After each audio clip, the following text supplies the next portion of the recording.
सत्यनारायण भगवान की जय, माता लक्ष्मी की जय।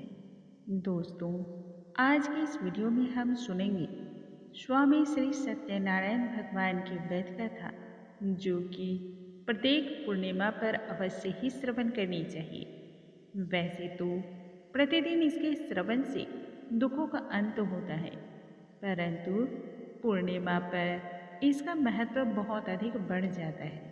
या किसी विशेष कार्य की सिद्धि के लिए, विशेष कार्य के लिए सफलता के हेतु यह कथा अनिवार्य रूप से श्रवण करनी चाहिए। कलियुग के समस्त घोर से घोर पापों का नाश करने वाली यह कथा घर में सुख, समृद्धि तथा हर प्रकार के ऐश्वर्य को बढ़ाने वाली है। इस कथा के श्रवण मात्र से ही मनुष्य पर भगवान श्री हरि माता लक्ष्मी की कृपा सदैव के लिए बनी रहती है। इसलिए इस कथा का श्रवण तो मनुष्य को अवश्य ही करना चाहिए। स्वामी सत्यनारायण की कथा के 5 भाग हैं। इस वीडियो में हम पांचों ही भाग का श्रवण करेंगे। बोलो स्वामी सत्यनारायण भगवान की जय, भगवान श्री हरि की जय। एक समय की बात है, नैमिषारण्य तीर्थ में शौनक आदि 88,000 ऋषियों ने सूत जी से पूछा, हे प्रभु, इस कलयुग में वेद विद्या से रहित मनुष्यों को भगवान की भक्ति किस प्रकार से प्राप्त हो सकती है एवं उनका उद्धार कैसे होगा।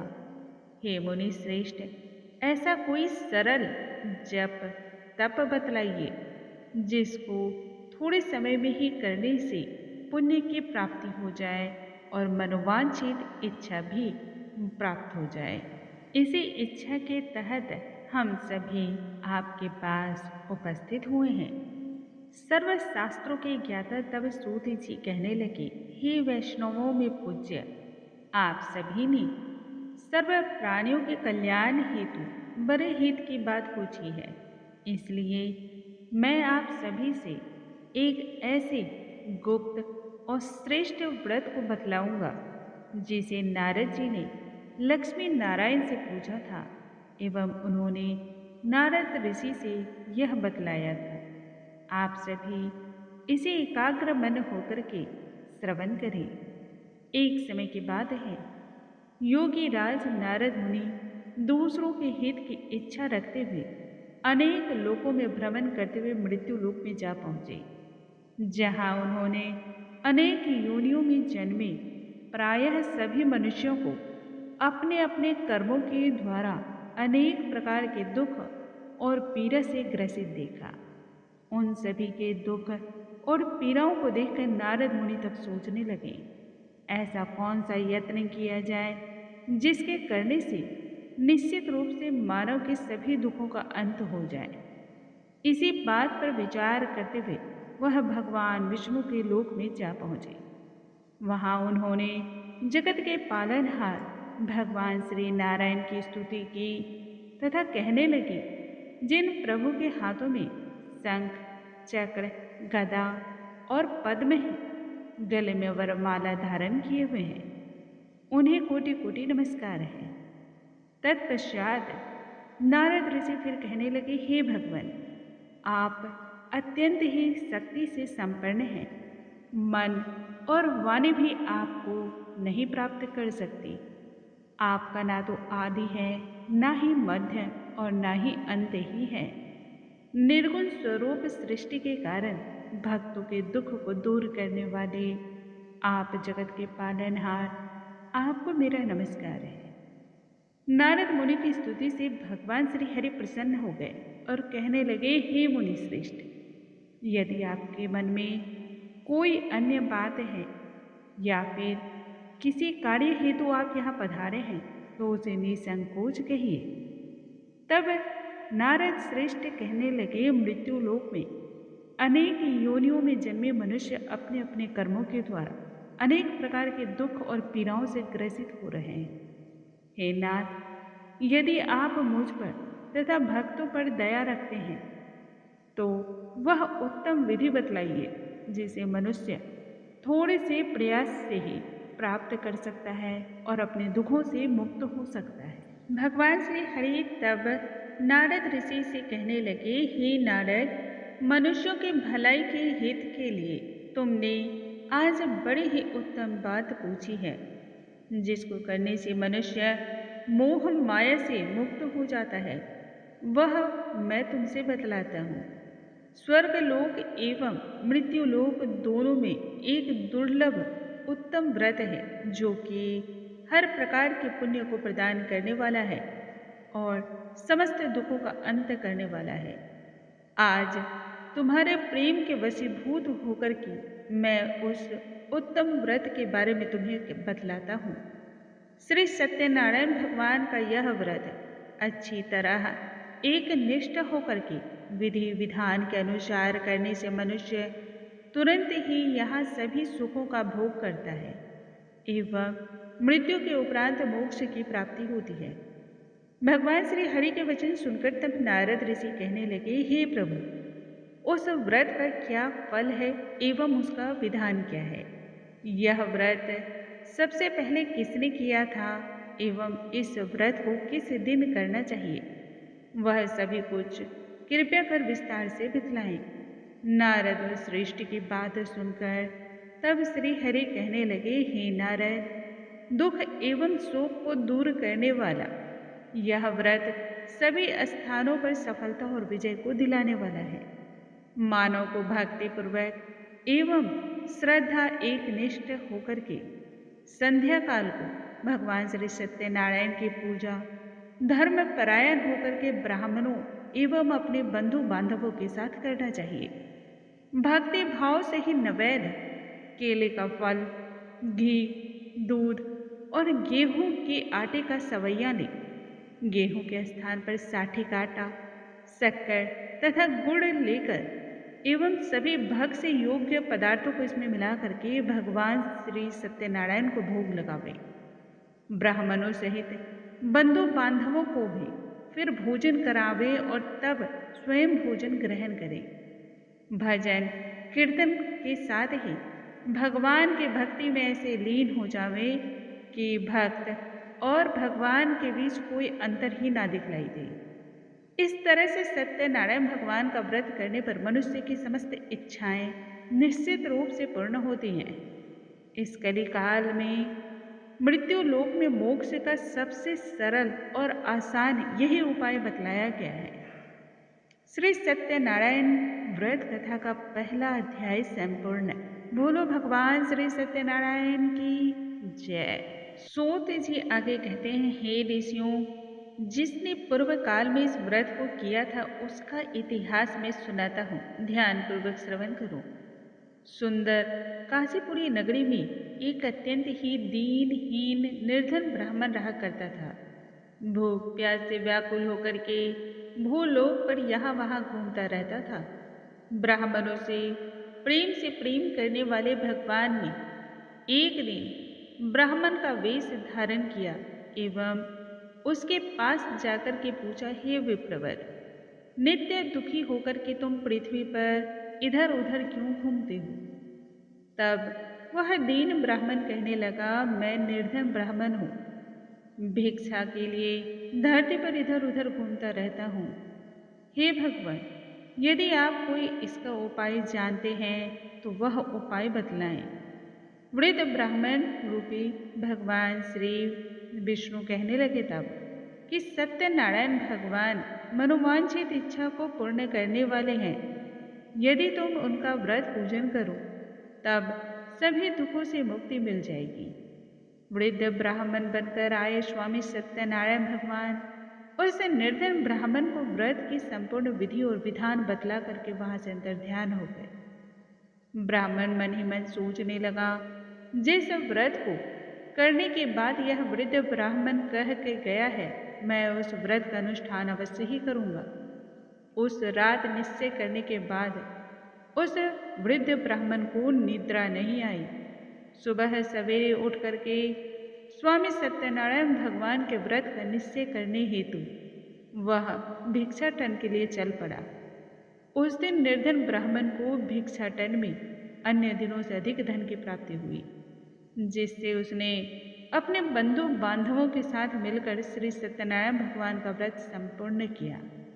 भगवान सत्यनारायण के व्रत को संपन्न करने के बाद वह ब्राह्मण सभी दुखों से मुक्त हो गया तथा अनेक प्रकार के धन धान्य ऐश्वर्य से युक्त हो गया।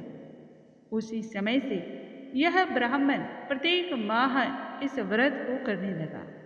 इस तरह से सत्यनारायण भगवान के व्रत को जो भी मनुष्य करेगा वह सभी पापों से मुक्त होकर के मोक्ष को प्राप्त हो जाएगा। जो प्राणी इस व्रत को करेगा उसके सभी दुख और पीड़ाएं समाप्त हो जाएंगी। सूत जी आगे मुनियों से कहने लगे, मैंने तुमसे वह उत्तम व्रत कह सुनाया है जो भगवान श्री हरि ने स्वयं ही नारद को बतलाया था। हे विप्रभु, मैं इसके अलावा और भला क्या कहूँ? तब ऋषि बोले, हे मुनिवर, संसार में उस विप्र से सुनकर के इस उत्तम व्रत को और किस किस ने धारण किया वह हम सभी जानना चाहते हैं। इसके लिए हमारे मन में श्रद्धा का भाव है। सूत जी तब कहने लगे, हे मुनियों, जिन जिन महान आत्माओं ने इस व्रत को धारण किया उसके विषय में सुनो। एक समय वही विप्र धन और ऐश्वर्य के अनुसार अपने बंधु बांधवों के साथ इस व्रत को करने को तैयार हुआ। उसी समय एक लकड़ी बेचने वाला बूढ़ा आदमी आया और लकड़ियों के गठरी बाहर रख करके अंदर ब्राह्मण के घर में गया। भूखा और प्यासा व लकहारा जब उन्हें व्रत करते देखा तब उसने विप्र को नमस्कार किया एवं पूछने लगा, आप सभी यह क्या कर रहे हैं? किनकी पूजा कर रहे हैं और इनसे कौन से फल की प्राप्ति होती है? कृपया कर मुझे भी बतलाएं। ब्राह्मण ने तब कहा कि सभी मनोकामनाओं को पूर्ण करने वाला यह स्वामी सत्यनारायण भगवान की व्रत है। इनकी ही कृपा से मुझे धन धान्य ऐश्वर्य की प्राप्ति हुई है। विप्र से स्वामी सत्यनारायण व्रत के विषय में संपूर्ण जानकारी को प्राप्त करके लकहारा बहुत अधिक प्रसन्न हुआ एवं चरणामृत और प्रसाद लेकर के वह अपने घर को आया। लकहारे ने उसी क्षण अपने मन में यह संकल्प कर लिया कि आज लकड़ी बेचने के उपरांत जो धन प्राप्त होगा उससे स्वामी सत्यनारायण भगवान के व्रत को करूंगा। मन में यह विचार लेकर के बूढ़ा आदमी सिर पर लकड़ियों की गठरियां रख करके उस नगरी में बेचने गया जहां धनाढ्य लोग रहा करते थे। उस दिन उसे लकड़ियों की गठरी के बदले अन्य दिनों से 4 गुना अधिक धन की प्राप्ति हुई। बूढ़ा व्यक्ति प्रसन्न होकर के उस पैसे से केले, शक्कर, घी, दूध, दही और गेहूं के आटे का सवैया ले स्वामी सत्यनारायण भगवान के व्रत की अन्य सामग्री को लेकर अपने घर आया। वहां उसने अपने बंधु बांधवों को बुलाया। विधि विधान के अनुसार भगवान स्वामी सत्यनारायण भगवान का पूजन और व्रत को पूर्ण श्रद्धा भक्ति से पूर्ण किया। इसी व्रत के प्रभाव से वह बूढ़ा लकहारा धन, पुत्र तथा पौत्र इत्यादि से युक्त होकर के संसार के समस्त सुखों को भोग करके अंत समय में वैकुंठ धाम को प्रस्थान कर गया। श्री सत्यनारायण भगवान व्रत का यह दूसरा अध्याय पूर्ण हुआ। बोलो स्वामी सत्यनारायण भगवान की जय, स्वामी हरि की जय। सूत जी आगे कहते हैं, हे श्रेष्ठ मुनियों, अब आगे मैं बतलाता हूँ, उसे ध्यान पूर्वक श्रवण करो। पूर्व काल में उल्का मुख नामक एक बुद्धिमान राजा रहा करता था जो कि सत्यवक्ता और जितेंद्रिय था। प्रतिदिन देव स्थानों में जाता जहाँ निर्धनों की सेवा करता, उन्हें धन धान्य देकर के उनके कष्टों को दूर किया करता था। उसकी पत्नी कमल मुख के समान सती और साध्वी पतिपरायण स्त्री थी। भद्रशिला नदी के तट पर उन दोनों ने श्री सत्यनारायण भगवान के व्रत को किया। उसी समय साधु नामक एक वैश्य आया। उसके पास व्यापार करने के लिए बहुत सारा धन भी था। राजा को यह व्रत का अनुष्ठान करते देख करके विनय से वह पूछने लगा, हे राजन, भक्ति भाव से पूर्ण होकर के आप सभी किसकी आराधना कर रहे हैं? मुझे भी बतलाइए। राजा तब कहने लगा, हे साधु, अपने बंधु बांधवों के साथ मैं स्वामी सत्यनारायण भगवान का व्रत एवं पूजन कर रहा हूँ, पुत्र प्राप्ति की कामना हेतु। राजा के वचन सुनकर के तब साधु आदर से कहने लगा, हे राजन, मुझे भी इस व्रत का संपूर्ण विधि और विधान बतलाएं। आपके कथानुसार मैं भी इस उत्तम व्रत का पालन करूंगा। मुझे भी कोई संतान नहीं है और इस व्रत को करने से निश्चय ही मुझे संतान की प्राप्ति होगी। फिर वह राजा से सारा विधि विधान सुनकर के व्यापार से निवृत्त होकर के अपने घर की ओर चला गया। साधु वैश्य ने अपनी पत्नी को संतान प्रदान करने वाले इस उत्तम व्रत के बारे में कह सुनाया तथा कहा, जब मेरी संतान होगी तब मैं भी इस व्रत का अनुष्ठान करूंगा। साधु ने यह वचन अपनी पत्नी लीलावती से कहा। एक दिन लीलावती पति के साथ आनंदित होकर के सांसारिक धर्म में प्रवृत्त होकर के भगवान सत्यनारायण की कृपा से गर्भवती हुई। 10वें माह से लीलावती के गर्भ से एक सुंदर कन्या का जन्म हुआ। दिनों दिन चंद्रमा की भांति वह बढ़ने लगी। वह अपने नाम के अनुरूप ही गुणवती और संपूर्ण कलाओं से युक्त थी। माता पिता ने अपनी कन्या का नाम कलावती रखा। एक दिन लीलावती ने बड़े ही मधुर शब्दों में पति को स्मरण कराते हुए कहा, आपने भगवान स्वामी सत्यनारायण के व्रत को करने का संकल्प लिया था, वह उत्तम समय आ चुका है। हे नाथ, आप इस व्रत को करके इसे पूर्ण करें। तब साधु कहने लगा, हे प्रिय, मैं स्वामी सत्यनारायण के व्रत को अपनी कन्या के विवाह पर करूंगा। ऐसा पत्नी को आश्वासन देकर वह व्यापार करने हेतु नगरी की ओर चला गया। इधर कलावती पिता के घर में रह करके वृद्धि को प्राप्त होती गई। साधु ने एक बार नगर में अपनी कन्या को अन्य सखियों के साथ जब देखा तब उसे अपनी कन्या के विवाह की बात समझ में आ गई। तुरंत ही दूत को बुलवाया और कहा कि मेरी कन्या के लिए योग्य वर की तलाश करके आओ। साधु की बात सुनकर के तब दूत कंचन नगरी में जा पहुंचा और वहां देखभाल करके लड़के के योग्य वानिक सुयोग्य पुत्र को ले आया। सुयोग्य लड़के को देख करके साधु ने बंधु बांधवों को बुलवाया एवं अपनी पुत्री का विवाह उसके साथ संपन्न कर दिया।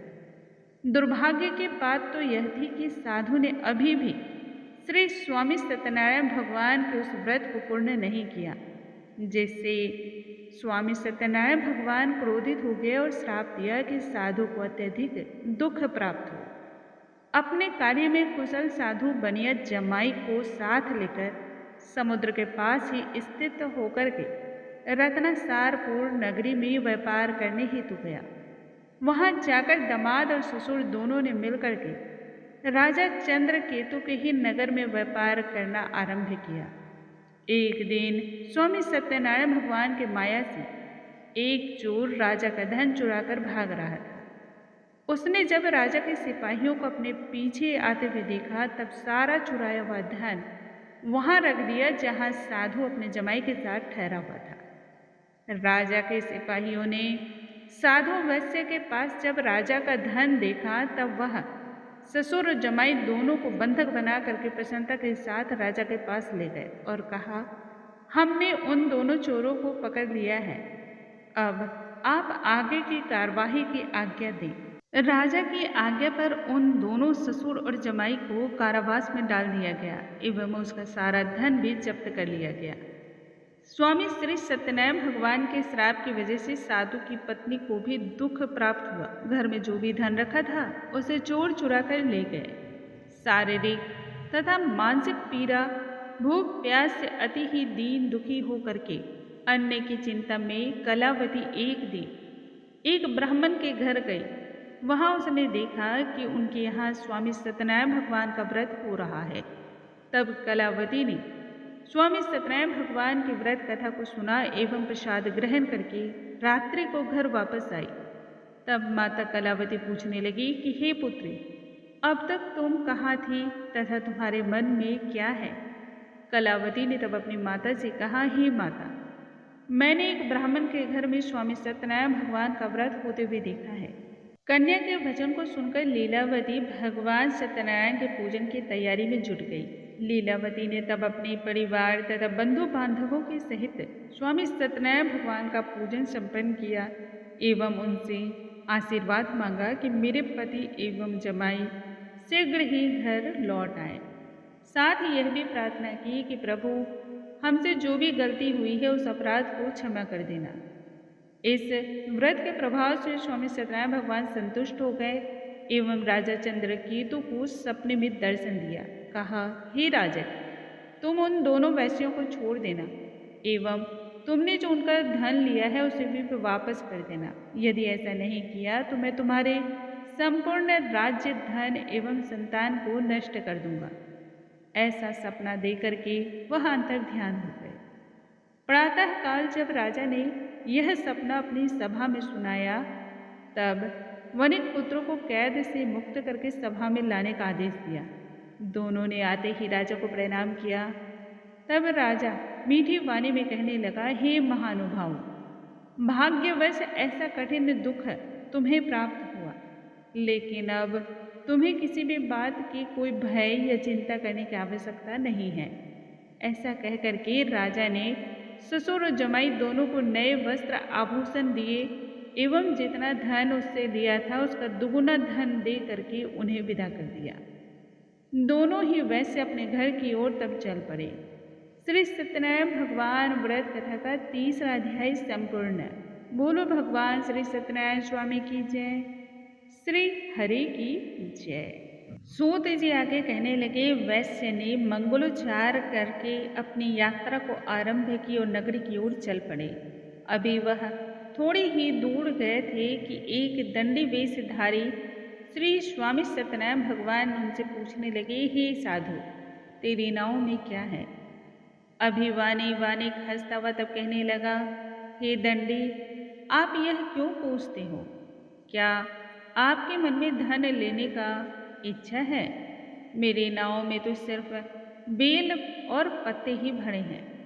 वैश्य के कठोर वचन सुनकर के भगवान सत्यनारायण कहने लगे कि जाओ, तुम्हारा वचन सत्य हो।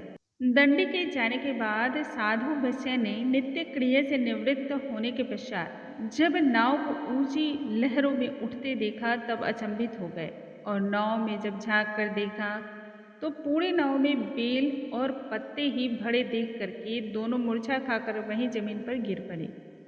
मूर्छा खुलने पर वह शोक और विषाद में डूब गए। तब उसका दामाद तब कहने लगा कि आप शोक ना बनाएं, यह दंडी का ही शाप है, इसलिए हमें उनकी ही शरण में जाना चाहिए, वही हमारी मनोकामना पूर्ण होगी।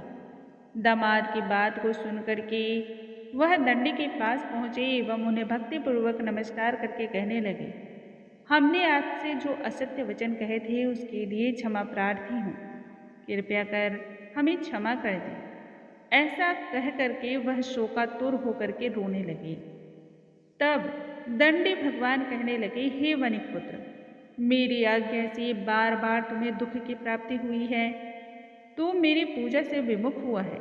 साधु तब कहने लगा, हे भगवान, आपकी माया से ब्रह्मा आदि देवता भी आपके रूप को नहीं पहचान सकते, फिर मैं अज्ञानी भला कैसे जान सकता हूँ? आप कृपा का प्रसन्न होइए, मैं अपने सामर्थ्य के अनुसार आपकी पूजा करूँगा। मेरी रक्षा करो और पूर्ववत मेरी नौका में धन को भर दो। साधु वैश्य के भक्तिपूर्वक वचन को सुनकर के स्वामी सत्यनारायण भगवान प्रसन्न हुए एवं इच्छानुसार वरदान देकर के फिर वह अंतर्ध्यान हो गए। ससुर जमाई जब नौका पर आए तो नाव पूर्ववत ही धन से भरी हुई मिली। फिर वहीं पर उन्होंने अन्य साथियों के साथ मिलकर के स्वामी सत्यनारायण भगवान का पूजन किया और फिर अपनी नगरी की ओर प्रस्थान किया।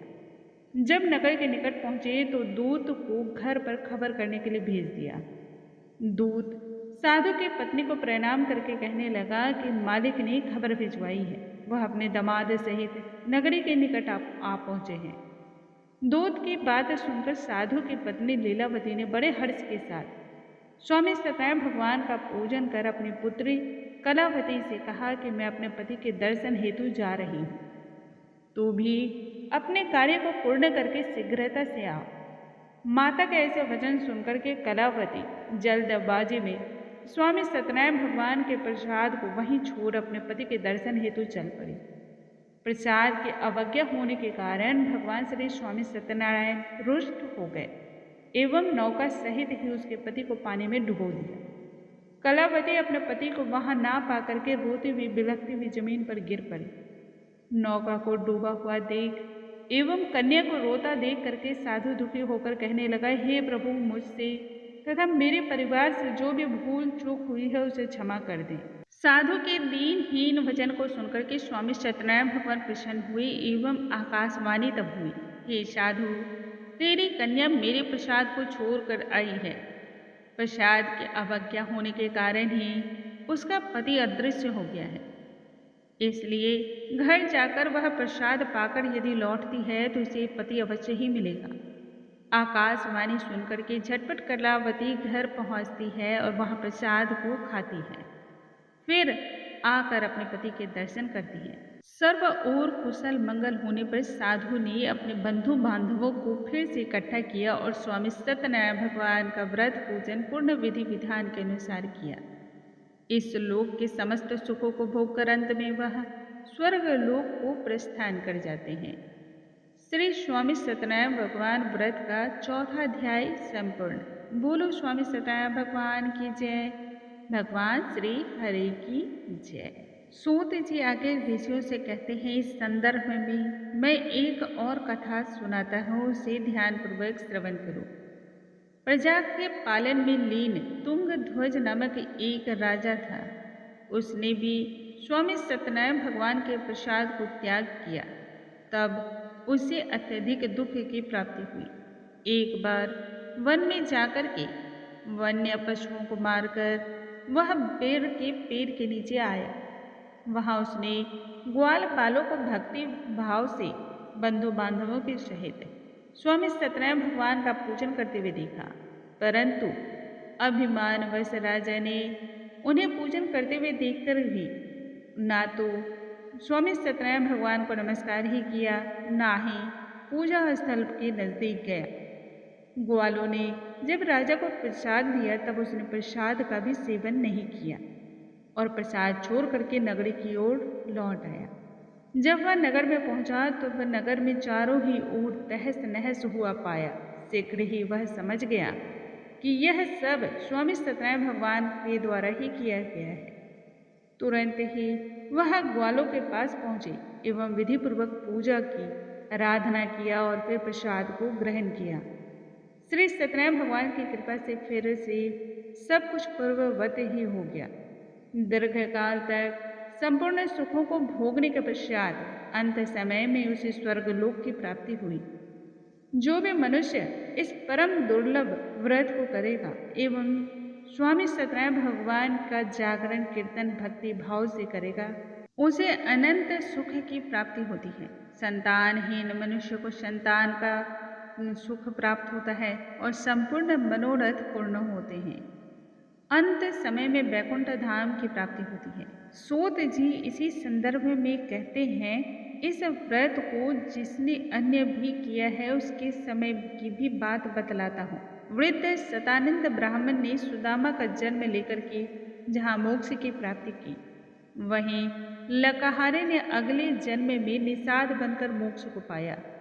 उल्कामुख नामक राजा दशरथ होकर के बैकुंठ को गए और साधु नाम के वैश्य ने मोर ध्वज बनकर अपने पुत्र को आरे से चीरकर मोक्ष की प्राप्ति की।